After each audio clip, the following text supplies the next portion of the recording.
What if Naruto never had Kurama? Prologue: The Lonely Orphan. The sun dipped low behind the mountains of Konoha, casting a warm golden hue over the village as Naruto Uzumaki walked the familiar streets. But unlike the heroes of the stories told in the village, he was not greeted by admiration or awe. Instead, the villagers gave him sidelong glances, whispers trailing behind him like a shadow. Naruto was not feared as the host of the nine-tailed fox. There was no overwhelming, destructive power locked inside him. But there was still an emptiness, an absence, an unspoken understanding that he was, for all intents and purposes, alone. The pain of being an orphan hadn't changed, nor had the deep-seated loneliness that came with it. His parents were long gone, leaving behind only the echoes of their love, memories his mind grasped at but could never fully hold. But there was something else missing in his life, something that most ninjas took for granted: power. The chakra that should have been flowing through his veins, filling him with an energy unlike anything else, had never come. Instead, he was just a regular boy, trying to carve a name for himself in a world where shinobi power defined success. Naruto had never known the sensation of overwhelming strength, the ability to unleash a monstrous force with a single thought. There was no large, explosive chakra to burn through, no nine dulls to fall back on.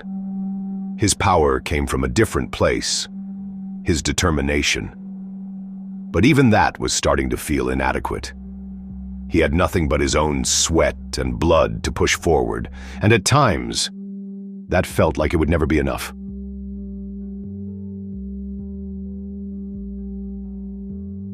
Chapter 1: The Land of Waves, a Steep Challenge. The mission had seemed simple enough: escort a bridge builder to the Land of Waves. But the simple task had turned into one of the most difficult experiences of Naruto's young life. The first sign of trouble came when they crossed paths with Zabuza Momochi, the rogue ninja. His towering form and dark, murderous eyes were enough to freeze anyone in place, but Naruto had no time for fear. He leaped into action, hoping to use his usual tricks, pranks, distractions, anything to create an opening.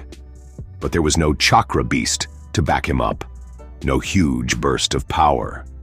Naruto's Rasengan, though impressive, lacked the immense chakra reserves to make it the unstoppable force it had once been with Kurama's influence. He missed his target, his stamina faltering as his body screamed for more energy. The fight went on, but it was clear that without Kurama, Naruto was just a boy who had no chance against a seasoned warrior like Zabuza. Sasuke was the one who shined, his Sharingan allowing him to keep up with the rogue ninja's moves. Kakashi, always the professional, was forced to step in more than once to protect Naruto. The fight ended with Zabuza's eventual defeat, but not by Naruto's hand. Sasuke had been the one to deliver the final blow. Naruto limped back to the camp that night, his head bowed, not in shame, but in contemplation. He had failed again. This time, there was no overwhelming power to draw upon, just him. Chapter 2: The Chunin Exams, Struggling to Keep Up.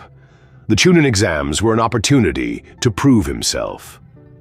It was his chance to show the village that he wasn't just a prankster, that he could be a true ninja. But without Kurama, without the power that had once fueled his every move, the exams were about to become an even greater challenge.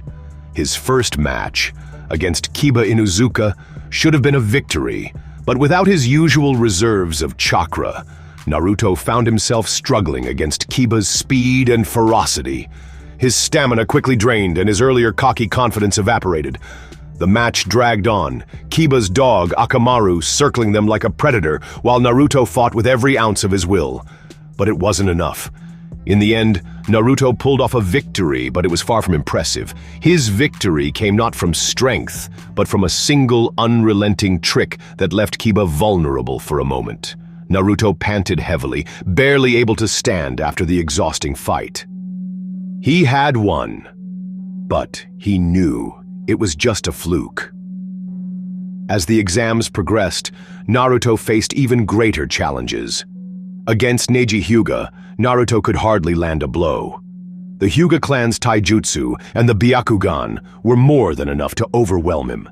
Neji's calm, calculated attacks were too much for Naruto, who had only his raw determination to rely on. He was knocked out swiftly. In this version of the story, Naruto did not make the turning speech that changed Neji's life. There was no hidden strength to draw upon to shake Neji's resolve. Instead, he lay on the ground, bruised and defeated, as the crowd cheered for Neji's overwhelming victory. It was a humbling experience.